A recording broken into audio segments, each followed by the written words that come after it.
Menurut sumber media informasi resmi Duta Besar Indonesia untuk Rusia, Muhammad Wahid Supriyadi, memastikan Indonesia masih berkomitmen terkait kesepakatan kelanjutan kontrak pembelian 11 unit pesawat jet tempur Sukhoi Su-35 Super Flanker besutan Rusia.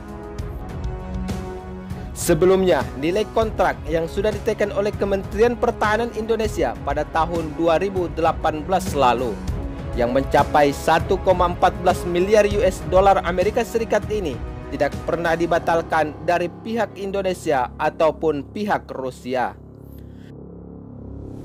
Hanya saja pembelian 11 unit pesawat jet tempur Sukhoi Su-35 Rusia ini mengalami penundaan karena pertimbangan dari berbagai pihak sebelum benar-benar akan mengakuisisi untuk memperkuat sistem pertahanan Angkatan Udara Indonesia.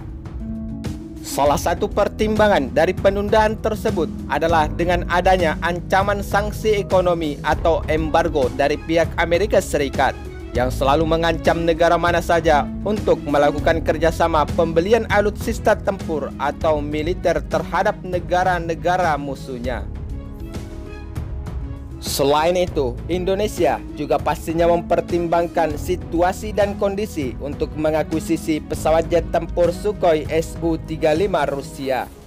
Sebab jika Indonesia melakukan kesepakatan transaksi pembelian pesawat jet tempur Sukhoi Su-35, maka secara otomatis Indonesia akan terkena sanksi dari Amerika Serikat lebih awal sebelum mendatangkan 11 unit pesawat jet tempur Sukhoi Su-35 ke Indonesia. Apalagi pengadaan untuk alutsista pesawat jet tempur Sukhoi Su-35 Rusia untuk Indonesia terbilang masih cukup lama. Hal tersebut dapat kita lihat jika saat ini Rusia telah memprioritaskan Mesir sebagai negara pertama untuk memproduksi pesawat jet tempur Sukhoi Su-35. Dan setelah Mesir, Cina akan menjadi negara kedua untuk produksi alutsista jet tempur Sukhoi Su-35 tersebut.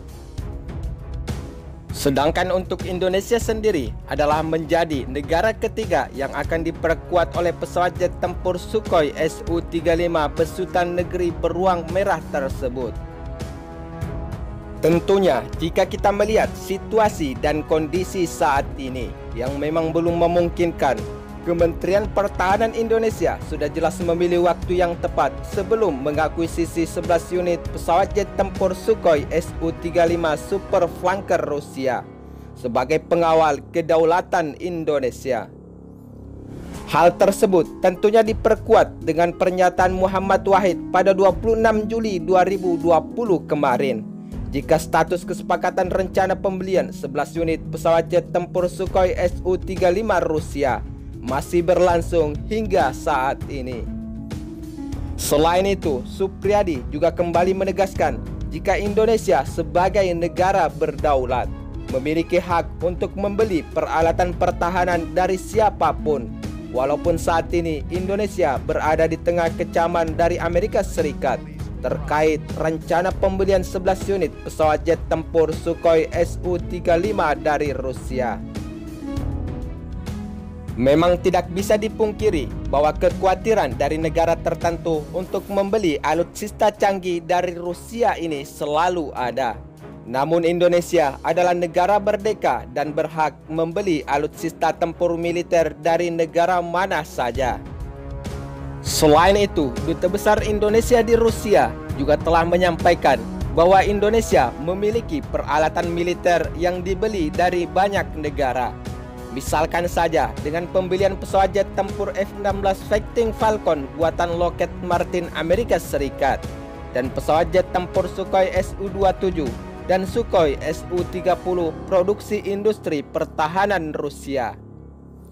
Dari pernyataan tersebut memang cukup membuktikan bahwa untuk pembelian sejumlah alutsista tempur, Indonesia sebagai negara berdaulat berhak membeli atau memiliki alutsista tempur dari negara mana saja yang diinginkan saat ini.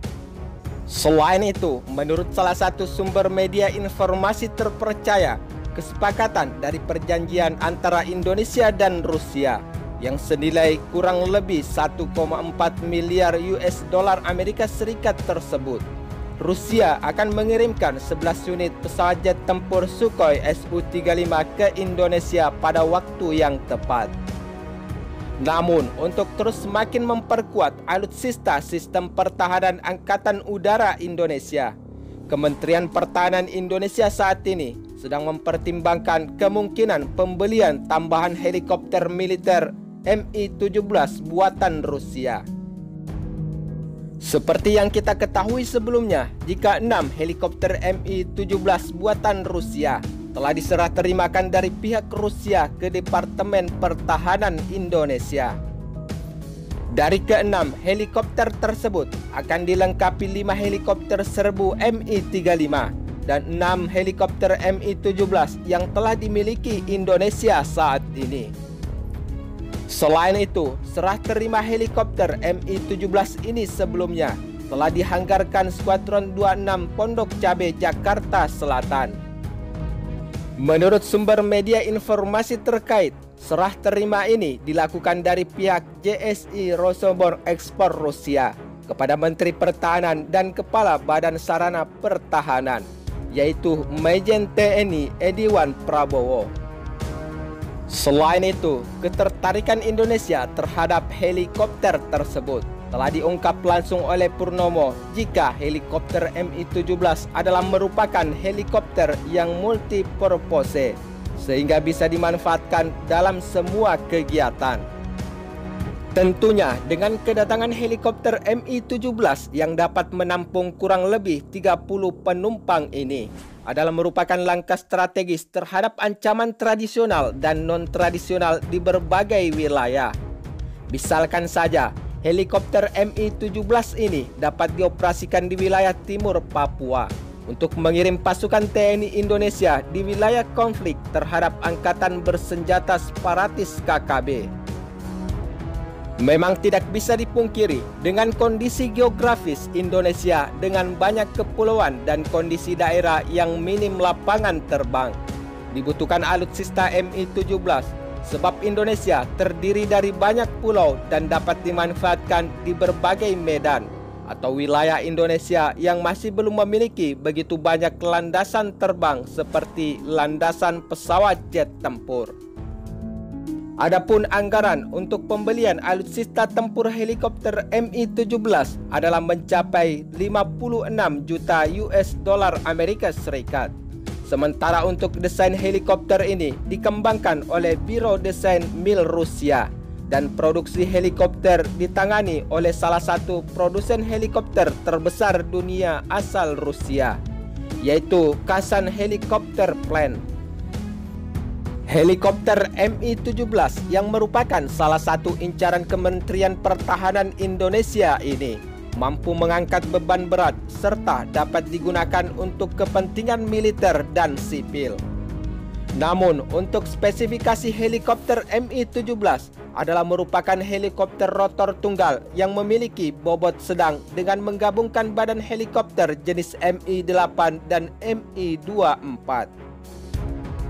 Selain itu, helikopter Mi-17 memiliki panjang rotor 25,4 meter dan panjang badan 18,4 meter.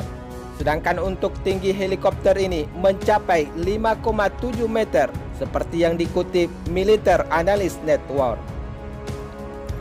Sementara untuk diameter lebar rotor utama mencapai 21,3 meter dan diameter ekor rotornya 3,9 meter. Namun, yang membuat helikopter ini cukup diminati untuk memperkuat sistem pertahanan Indonesia adalah dengan kecepatan maksimum yang dimiliki helikopter tersebut, yang dapat mencapai 250 km per jam.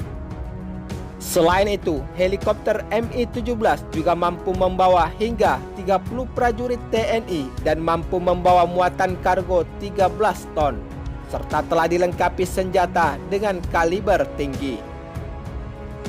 Rencana pembelian alutsista tempur canggih Rusia ini untuk sistem pertahanan Indonesia tentunya tidak dapat dipungkiri jika sinyal kedekatan Indonesia dengan Kremlin sudah tercium, saat Menteri Pertahanan Prabowo Subianto mengunjungi Moskow untuk parade kemenangan yang dilakukan pada 24 Juni bulan lalu. Apalagi selama kunjungan Menhan Prabowo Subianto ke Rusia telah mengadakan pembicaraan dengan Wakil Menteri Pertahanan Rusia, yaitu Kolonel Alexander Fomin, dan kedua pihak membahas potensi pasukan Indonesia untuk menerima pelatihan di Rusia.